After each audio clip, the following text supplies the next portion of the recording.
Welcome to the Church and Culture Podcast, a weekly discussion with Dr. James Emery White on the latest trends happening in culture and where and how the church should respond. Jim is the founding and senior pastor of Mecklenburg Community Church in Charlotte, North Carolina, president of Serious Times, a ministry devoted to exploring the intersection of faith and culture, a graduate school professor, a former seminary president, and the author of more than 20 books. I am your host, Alexis Dry, and I can't wait to dive into this week's conversation. All right, thanks for joining me today, Jim. For today's conversation, I have to admit that nothing in the recent headlines is what prompted this episode. Instead, I've had actually quite a few conversations in the recent weeks regarding several Christian-like faiths that are commonly believed by many to be just different branches or different denominations of Christianity, when in truth would actually be identified as cults by Orthodox Christianity. And that's a strong word. So I hope we can talk about why, if that is an appropriate word to use, a little bit later. But just to clarify, what I'm talking about specifically is Mormonism, or the Church of Latter-day Saints, and then Jehovah's Witnesses, also known as the Watchtower Society. There are so many, I would say, veneers of similarities between Christianity with these faiths, which is why it can be confusing as to where it is that they drift apart, and why those areas of disagreement are not just mere denominational divides, but rather disagreements to such an extent that they would be considered different religions altogether. And then you throw in the additional layer of confusion in that Jehovah's Witnesses would self-identify as Christians, and you'll see why I say that this matters. Well, certainly Mormons would. Oh, Mormons would. I'm sorry, Mormons. Yeah. Okay, so as a quick side note, though, for those of you who are listening, if you did not get a chance to listen to our podcast episode on Christian denominations, I hope you'll do that, because I think it'll provide kind of a great context for what a Christian denomination truly is and what defines it. But let's go ahead and jump in, because when I was trying to think about how to organize today's conversation in a way that avoids jumping around too much, I thought, how about we just talk about one faith and then we'll talk about the other, and then we can maybe talk about some tension points with Christianity and then the implications of that tension. Does that work for you? It does. Great. Okay. So let's start with the older of the faiths, if only just slightly, and that's Mormonism. So can you tell us a little bit about the origins of Mormonism and essentially the initial disagreement that inspired its founder to take a divergent path from that of mainstream Christianity? In fact, I would say that I'm going to let you explain, so I'll stop in just a minute. But because the cynic would say there wasn't at all. It was just a fraudulent, a con man, right? Who was at the heart of it. So anyway, let's just walk through it. Yes. Okay. Thank you. And again, I don't want to. Let's just walk through the text. First of all, both Mormons and Jehovah's Witnesses are American religions. I mean, they're thoroughgoing American religions. Both were started in the 1800s, so they're relatively new on the cultural scene. They both had charismatic founding leaders. They both have a shared view of salvation. They challenge the Bible or the authority of the Bible. They both have a very checkered history. But focusing in on Mormons were organized by Joseph Smith along with 5 others back in 1830.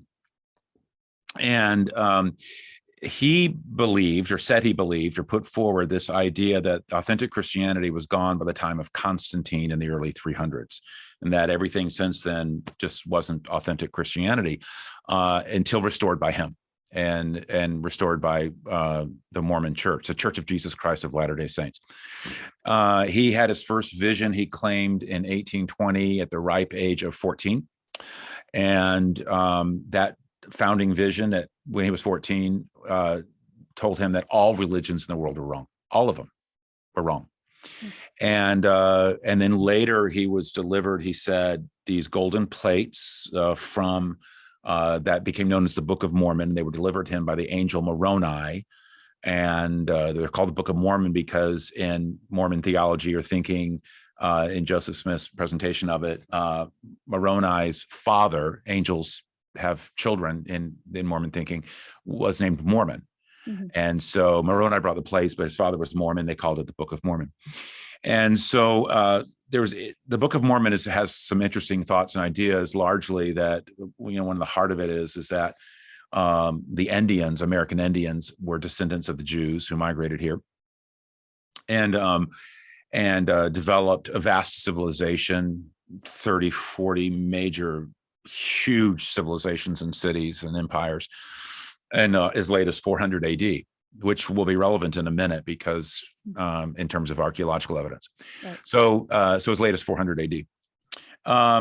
In 1830, he published the Book of Mormon, 5,000 copies, later had it copyrighted. And people began to follow him as a spiritual leader, and he began this church. Originally, when the Book of Mormon came out, people asked to see the plates that he translated them from, and he said that he had already returned them to the angel Moroni. But others began to see him as a prophet and work through him as a prophet, and there was a lot of persecution of the early Mormons. Many would say for good reason. There wasn't necessarily for there were two reasons why they were persecuted, and there were mobs and violence against them. Is because one, they openly embraced polygamy, which was seen as terribly immoral by the Christians of the day, the religious folk of the day. Joseph Smith had 40 wives himself. And so they openly embraced polygamy and taught polygamy, which was seen as an immoral abomination at the time. And actually still is largely condemned throughout the world. And also that they were a threat to society. A lot of people don't know that Joseph Smith actually ran for president of the United States. And he ran on a platform of developing a Mormon theocracy that would oversee all non-Mormons, but with Mormons in charge. Not exactly a popular political stance. So they were, not popular and were run out of New York. And 3 years after, and we'll get into this, supposedly Moroni delivered the golden plates, Smith was charged with fraud, claiming that he could translate certain things, very similar to what he said he was translating the golden plates, but he, in another confidence scheme, he was charged with fraud. He was convicted of that.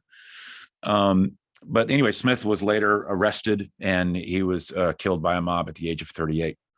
There was a new leader named Brigham Young who decided that there was no place for them to go except someplace where they could start their own world. They could start their own little, their gathering, their own little community of free from the world, so that they could believe what they wanted to believe, practice what they wanted to practice, do what they wanted to do. So they went to a place at a time was so desolate, nobody else was there. Salt Lake City and Utah. So they went almost like their own promised land, led by a guy by the name is Brigham Young, as I mentioned, and led them to Utah. And that's why Brigham Young University, it carries his name. If you ever wondered why, BYU in Utah is named after Brigham Young, this Mormon leader that led the Mormons to Utah. And there's still millions of Mormons living in Utah today. It's quite a concentration. So that's a bit of its history. Today, I think it numbers around 6 million folk. So that's something of its background. Okay, well, let's talk about modern day Mormonism, because if I'm not mistaken, modern day Mormonists would distance themselves from Joseph Smith. But so I'm interested to kind of find out, what are its core beliefs then? Maybe you could talk about some of the most, there's a lot of things, but maybe you could talk about some of the most important doctrinal beliefs, perhaps regarding who God is or who Jesus is, and what our relationship to God is like.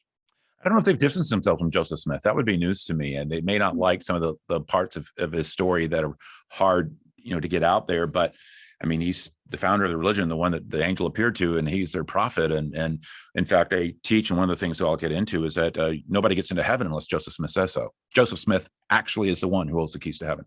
So I don't know that they've distanced themselves from him in that way. They certainly distance themselves from polygamy. In fact, and on some race issues. And I'll go ahead and talk about both of those before we get into Mormon beliefs, since I brought it up. It's not exactly sequential, but polygamy was outlawed but fully embraced by Mormons. And when Utah wanted to become a state, they were quite frankly told, unless you stop polygamy, we're not going to accept Utah as a state. Interestingly, as soon as they got that word, the prophet leading the Mormon church had a vision that polygamy was no longer to be practiced on earth, just in heaven. So they do believe it's going to be practiced in heaven. And so then they immediately applied for statehood and got it. Now, some obviously would look at that cynically, but that was historically what happened. You can't be a state. Oh, all of a sudden I get a vision and okay, now you can be a state. The same thing in many ways happened in 1978 with race. A lot of people don't know that up to 1978, a Black person could not enter the priesthood, could not hold leadership in the Mormon church. And that was because they believed that the Black people, around the world, African Americans and all Blacks, were black because they carried the mark of Cain. And they were being punished. They were cursed, and that's why they were black. And so they couldn't have any kind of significant role in the life of the church. That was an enormous amount of pushback on that. And then in 1978, another of their prophets had a vision that said, no, black people now are welcome. Here are the major, but again, that was up until 1978 that they held that type of racial view. Some of the main ideas of Mormon that are shocking even to most Mormons. One of the things when you talk with Mormons, they don't even know really their own theology. Right. One is you can become a god. They are not monotheists. They are polytheists. They believe in multiple gods running around the landscape, and they're going to be one of them. And so you can become a god. They reject the Trinity wholeheartedly. They believe Jesus was the physical Son of God, and not simply just the physical Son of God. He was born on earth by a physical God having sexual intercourse with Mary. And they believe that God himself was just a human who just got a head start in evolving. And so and they have a famous line, as man is, God once was, as God is, man will be. They believe you're saved through works, not by grace, works. No one enters heaven unless Joseph Smith says so. It's led by apostles who can receive visions that change Mormon doctrine and practice in any way.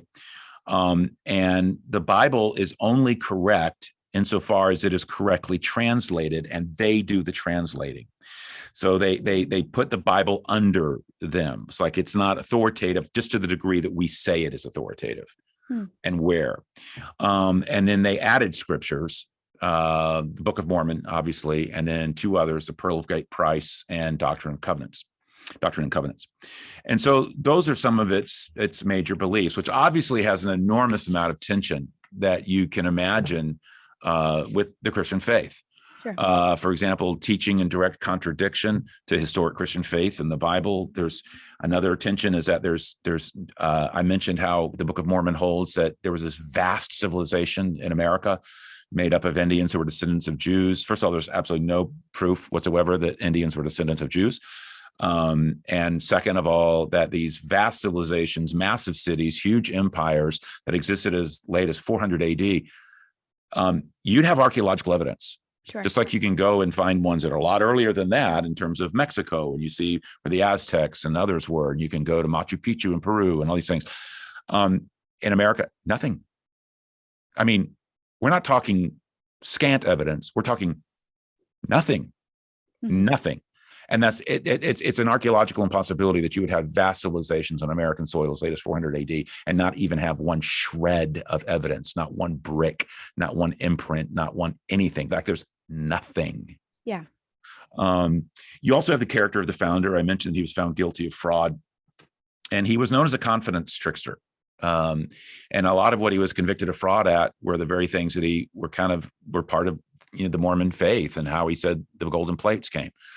And so again, that wouldn't be the first time that somebody used religion to make money and to gain, prestige or power or position. There's plagiarism in the Book of Mormon, horrific plagiarism, in fact, of almost a comical nature. One of the things that he said is that he said that it was translated from an ancient Egyptian language. Mm-hmm. And yet I think it's like 27,000 instances where he took the King James Version and put it into the Book of Mormon and just literally just lifted it out, King James Version, King James English, and put it in the Book of Mormon with all of the stuff that went with it, but said that he translated it from ancient Egyptian. Mm-hmm. It's just, I'm sorry. Some of this is just you're surprised it ever passed the sniff test. Sure. And then, of course, you have the supposed witnesses to the golden plates, of which in every Book of Mormon, you'll see their names at the very beginning, that they were witnesses to the plates. All of them denied witnessing anything. All the names mentioned, they all said, we never saw anything. So there's a lot there that is concerning.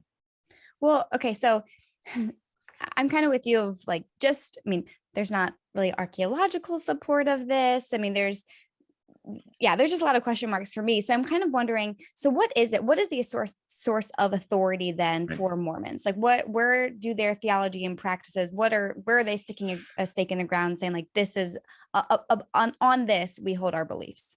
Okay. I'm going to give you two answers to that. Okay. I'm going to give you the first, a technical one. Then I'm going to give you one that's my own opinion.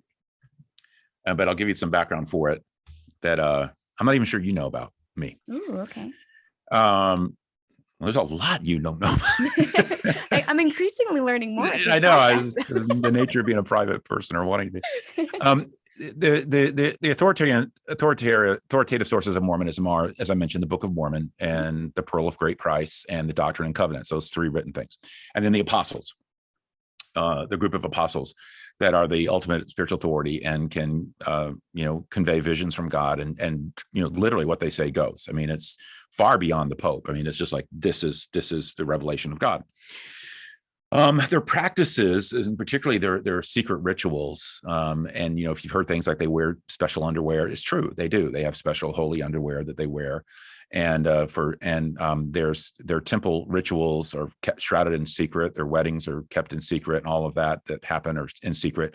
But most of those practices are based on Freemasonry, and Joseph Smith took much of, if almost all of Mormon ritual, and it's straight from the Masons.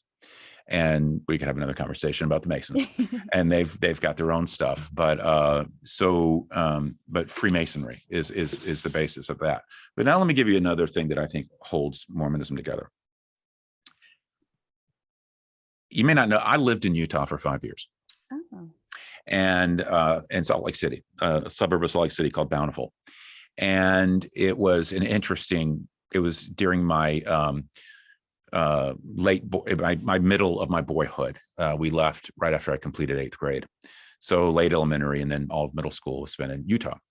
And one of the things that I can tell you, certainly then, is that you either converted, if you lived there, you converted to Mormonism, or you doggone knew why you didn't.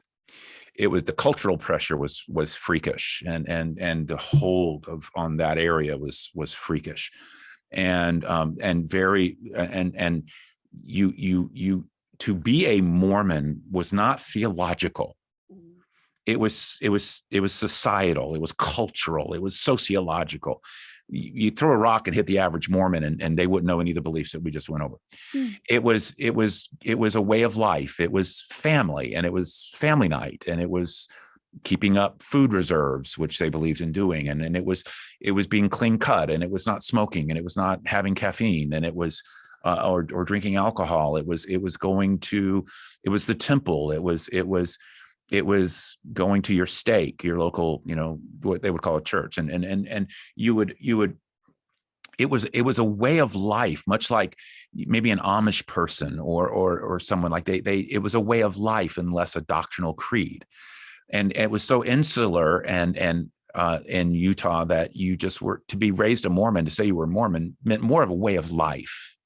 It meant more like meant more like Utah and these cultural things. It's almost like saying I was a Southerner, or I'm a Northerner, or I some other kind of cultural identity in which you were raised.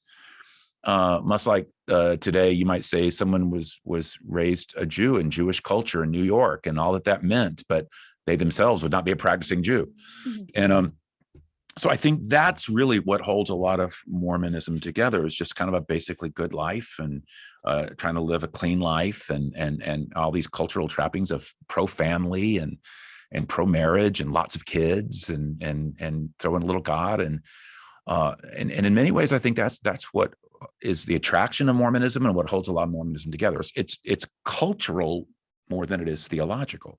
Well, and I think it is those external manifestations that you just mentioned that not only draw people to Mormonism, but also are how most people understand Mormonism, and I think that, to be honest, there's a lot to admire about that. Like, I think some might say, well, okay, maybe our theology is slightly different from, you would say more than slightly, but the way that they live out their faith, the manifestation of their faith seems to be, almost more helpful in a lot of cases than the way that most Christians live out their faith.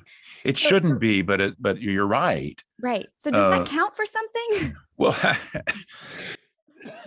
well, there's no doubt that family life and married life, a wholesome life, can be appealing, and people who are family starved or come from dysfunctional families, or people who just look at what they have and they just say, wow, it just seems like such a sweet way of doing life, and everybody likes everybody and loves everybody and very family and all this. And it is, it's kind of a Norman Rockwell painting. Mm-hmm. But lifestyle isn't truth. Atheists can be very philanthropic. But what does that mean about the validity of atheism, for example, or even what ultimately atheism can give you? And so one of the things that I found about Mormonism, both experientially and personally, is that on the surface, there's an awful lot there that can be appealing from a cultural standpoint, but beneath it, there's nothing there. It's a way of life, but there's nothing, you really won't find something like a personal dynamic with Christ, or a personal relationship, or a sense of those kinds of things, or a life built on grace. And it's do's and don'ts, it's works and deeds, which can very quickly become legalism. And it is very legalistic. There are certain things that you do. And one of the things about Mormonism is that, yes, as long as I can treat my wife like crap, but as long as we don't get divorced, we're good. Yeah. As long as we, go to church or make these appearances, or I don't do these things, and everything's good. And so it's a coat of paint, and it's not changed from the inside out.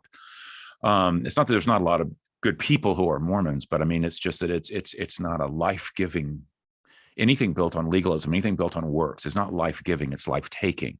Mm-hmm. And so you have to be careful that just because somebody makes really good commercials, mm-hmm. that doesn't mean that there's truth or vitality that's really there. And so I wouldn't call them, and we'll get into like cult and stuff like that later, perhaps, because I do think that what we're getting ready to talk about is a cult. I wouldn't call Mormons a cult. I would call them a counterfeit. I would call them a non-Christian sect. They're certainly not Christian, but sociologically, they don't function as a cult, unlike Jehovah's Witnesses, who do. Okay, let's talk about Jehovah's Witnesses then. Okay, segue. Sure, yeah.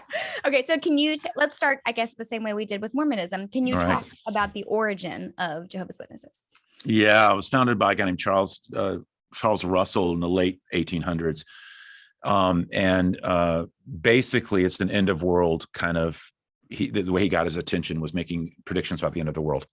1874, 1878, 1914, 1925, 1941, the last was in 1975. And then they stopped making predictions and said they never did make predictions, which is one way out of it. But they kept predicting the end of the world, and it just never happened. But it would get people exercise. It would draw people to their way of thinking. And so it was, so that's something of its background. It was very much an end of the world kind of come to us. We can get into its beliefs, but it's yeah. Okay. Well, let's talk about the sacred text of Jehovah's Witnesses, because it is the Bible. They do hold the Bible to be the highest authority of their faith, just like we would. But gosh, and I hope I don't sound like I'm nitpicking here, but I do think we have to talk about the differences, because there are differences. Yeah, we need to talk about the differences, because that's not nitpicking at all. That's major. Good. So can you explain, like, what is the difference between the Jehovah's Witness translation of the Bible and then, what would be Christian translations of the Bible? Yeah, they would almost say that what we have as a Bible is not a Bible. I mean, their only correct is theirs, and it's called the New World Translation. And let's go back to what a translation is. And a translation of a Bible is a team of scholars trained in Greek, Hebrew, and some Aramaic too, because that's in there. But trained linguists. They've given their life. They're PhDs. They got their undergrad, their master's, their PhD. They've been in research. They've given their life to languages and translation and knowing these things.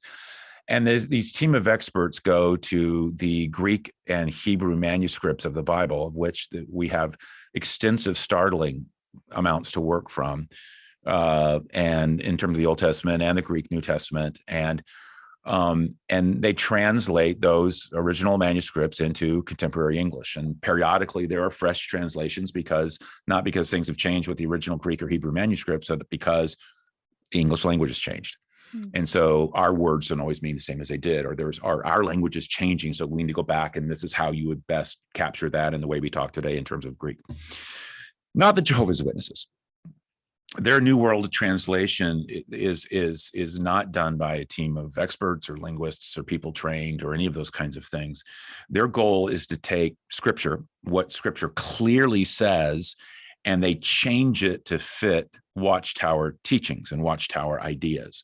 And so everything from the Trinity, the identity of Jesus, all these things, all the things that they would hold to, which again, we can get into, they just have gone through and they've just changed it.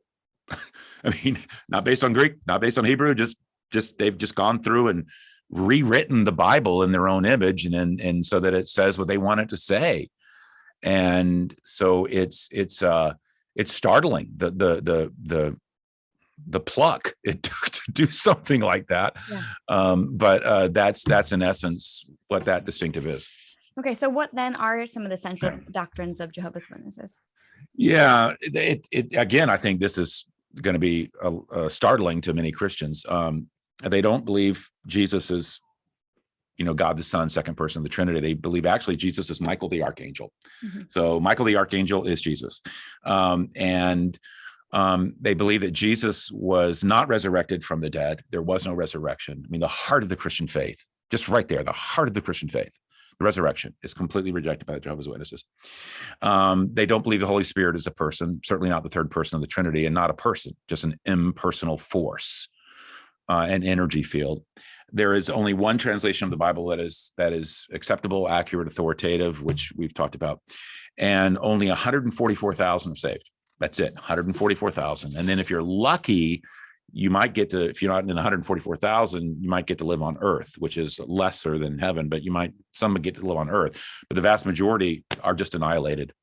Mm-hmm. There is no eternal life. There is no ongoing soul. There's nothing. You're annihilated. And so there's other things that are interesting about them that are more, they completely, no one should get higher education, mm-hmm. which is also a mark of a cult, but you shouldn't be educated. And I think the farthest they want anyone to go is 8th grade. Mm. So all higher education is forbidden. You're not allowed to read anything outside of Jehovah's Witness material. You're not allowed to Google anything, search anything, research anything. You might expose yourself to something. And so they want to keep you in their mind control. It's commonly known that blood transfusions are forbidden by Jehovah's Witnesses. They take a very obscure Old Testament reference about not eating blood, and then they take that into you can't medically have any kind of blood transfusion, which is not at all what that text was. It was the text that they're pointing to is really one about don't eat an animal alive before it's been properly cooked. And there was part of the Jewish ceremonial laws and other laws, Jewish dietary rules, which we now know was a pretty good rule because you'll get worms. But anyway, they take that and make it in this elaborate no blood transfusion, which has led to several court cases where hospitals have filed injunctions with child welfare so that a child doesn't die for lack of a blood transfusion. And they also don't believe in celebrating any holidays. I mean, no Christmas, no Mother's Day, no Thanksgiving, no nothing, just no celebration of any holidays whatsoever. So they've got a lot of that kind of stuff added onto their obviously very strongly non-Christian beliefs. Well, and they're very adamant about the use of Jehovah. I mean, it's Jehovah's Witnesses. Do you know a little bit about that? Like where? Because that's the name of God. That's the right name. And of course, now we know that's not true. Mm-hmm. That was the name of God that we have that's in Exodus 3:14. When Moses asked for God's name, and God gave it to him, he said, "I am." Mm. It was the Tetragrammaton, 4 consonants. It was so holy that the Jews would not even fill in the consonants, but the best that we could tell, it was a JHWH, but we now believe that the consonants were A and E, and it would be pronounced Yahweh. But early on, before we got some of those better understandings, it was thought, well, it's pronounced Jehovah, and it's not. It's Yahweh is the closest that there is, but they insist on the Jehovah as supposedly the name of God, which it isn't, based on Exodus 3:14. Now, when we were talking about with Mormonism that, there is maybe underneath the surface not as much to applaud, but there's a Mormon morality that is very attractive. And I think that it's right to say about Jehovah's Witnesses that there is a degree of fervor within Jehovah's Witnesses and how they live out their faith that is intense. I mean, their study of the Bible, the frequency with which they attend Kingdom Hall gatherings, the hours that they log for evangelism, like that's not a small ask at all. So, I mean, do you think, I don't know, I'm just curious as to what your reflections are about that. I mean, should we look at that fervor as Christians and think, man, like they put us to shame? Or is it like with Mormonism where, okay, maybe there's something else to investigate there? Two things. One, if you adhere to a faith that is salvation by works, then by golly, you're going to work. I mean, if it literally, they've got to put in Jehovah's Witnesses, if only 144,000 make heaven. Wow. Think of how many Jehovah's Witnesses there have been since the late 1800s, including today. I got a lot of people I got to beat. Yeah. I mean, I've got a lot. And you're supposed to put in a certain number of hours, sell a certain number of books, put in a certain number of hours, knock on door to door. And then all of that is reported, part of the cult-like activity, then reported, and then it's filed in the headquarters in Brooklyn, New York. And which is also where people can report you and say bad things about you. That's also recorded in your file. So, in one sense, you can be put to shame with their hard work, but in the other sense, you can really feel sorry for them because they're just working so hard out of fear and out of necessity and out of not like desperation, really, in countless ways. Now, but I will say this, both Jehovah's Witnesses and Mormons, we believe that we're saved by grace, not by works. They both believe you're saved by works, not by grace. So while that's wrong, we can hold to a cheap grace that has no implications for works. And that's not right. Yeah. As James says, what good is faith without deeds? And so, it's like, while they're theologically wrong and askewed, I do think that there's a sense where, okay, we may not need to put in a certain number of hours a week, but have we shared our faith with anyone this week?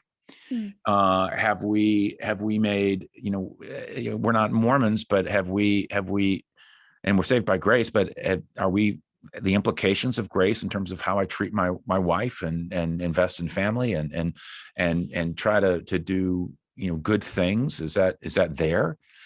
And so Bonhoeffer famously talked about a cheap grace. And how and James in the New Testament talks about a cheap grace. And so if grace is authentic in our life, if we've really drunk deeply from the well of grace and we're in a vibrant, ongoing relationship with Christ, and the Holy Spirit is active in our life, and we're cooperating with the Holy Spirit, then the good deeds will flow. Sure. Works will flow. And so there is every sense where if they aren't flowing, you have a right to question the legitimacy of the grace that, to begin with. Yeah. So I think that's a takeaway. I appreciate that. Well, you have mentioned a couple of times that you would call Jehovah's Witnesses a cult, even if you wouldn't call Mormonism a cult. Can you define what you mean by cult then? A cult in the classic sociological sense is mind control, the use of shunning if you leave, wanting to remove you from your family, keep you from being exposed to anything that would speak against or allow you to find information about that cult. And so, unable to read outside, literature and spying on each other and turning people in, all the classic marks of a cult. Okay. You don't have that in Mormonism. You have it in Jehovah's Witnesses. And so I would say that if you were going to use these kind of, Christian cult or counterfeit, I would say that Mormonism is counterfeit. Jehovah's Witness is a cult. Neither are Christian.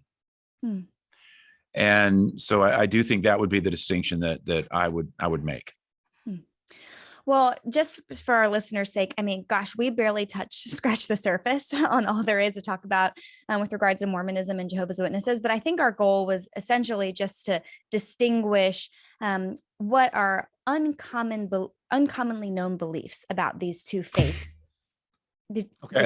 Yeah. Before you wrap up, I do want to say one thing, because I feel like in some of the presentation of some of the things that I've said, while accurate and true and important for Christians, I want to make sure that people hear my heart for Mormons and Jehovah's Witnesses, because that's I'm talking to you. I'm assuming that we're basically talking to a largely Christian audience. This isn't the way I would talk about Mormonism and Jehovah's Witnesses if I was talking to Mormons and Jehovah's Witnesses. I wouldn't be as, I would do a better job of, my thinly veiled cynicism and other things, because it does invite it. I mean, really, when you look at it intellectually, it does invite it. But these are people who matter to God. They're good, well-intentioned people. They often were raised in that faith. They've not been allowed to be exposed to anything that would challenge it. I don't believe that a Christian should invite a Jehovah's Witness in their home when they knock on the door. That's not the time to talk to them or witness to them. They are highly, highly trained to turn a seasoned believer into a pretzel using the scripture inside of 10 minutes. Yeah. And so unless you're highly trained yourself to know about Jehovah's Witnesses and their approaches, I mean, it's just, I wouldn't invite a trained cultist into your house. Let me just put it that way. Doesn't mean that you don't reach out to them evangelistically. I just wouldn't do it that way. But what I would say to anyone who is a Mormon or a Jehovah's Witness obviously is not going to hear me right now. They would be forbidden to watch this podcast or to listen to it. They wouldn't be allowed. I wish that wasn't the case. But if there's somebody who's sneaking around, okay, do your homework. Yeah. Start investigating it. See if the things that I've said are true. See if it holds up. I mean, they're not hard to authenticate. So just see for yourself, learn about it. Mormons, the same thing. And for a Mormon, I would say that everything that you love about the Mormon lifestyle and marriage and family and wholesome good living and all these kinds of things is not something unique to Mormonism. It's at the heart of the Christian faith, obviously. And I would just simply say that you need to reflect on like what you like and what you're drawn to about Mormonism is Christianity. And what you're holding on to within Mormonism theologically is not Christianity. And I would just encourage a Mormon to, again, reflect very seriously on this. I mean, you've got so much in place. Discard that which has nothing to do with the Christian faith, and embrace the authentic Christian faith. And because there is a real Jesus. He's not who you've been told he is. There are real scriptures you have not been told where they are. There is real salvation by grace, and it's not by works. And there is a real relationship with life change from the inside out. And I would just, I would love to nudge Mormons over the line, clean them up theologically, and get them into the fold. But I would say to both parties, I mean, do your work on this. Do your work on this. And for Mormons, it's theological. For Jehovah's, mostly, and for Jehovah's Witnesses, it's, gosh, just realize that you are in a cult, and with all the trappings of it. This has been so helpful. And so I appreciate, Jim, that your background knowledge on all of this. So thank you for sharing that with us. And just even as a Christian, I appreciate how you brought in the idea of cheap grace. I feel like there's a big takeaway there for us as well in terms of how we manifest, the faith that we hold so dearly. So thank you again. And thank you guys for listening. And we hope to have you join us again next week. Thank you for listening to this week's installment of the Church and Culture Podcast with Dr. James White. We hope it was not only informative, but challenging in the start to an ongoing conversation. To stay up to date with all the latest, check out the daily headline news and subscribe to the Church and Culture blog, all found at churchandculture.org. You can even keep up with Jim by following him on Instagram, Facebook, or Twitter at James Emery White. We hope you'll join us next week. Goodbye for now.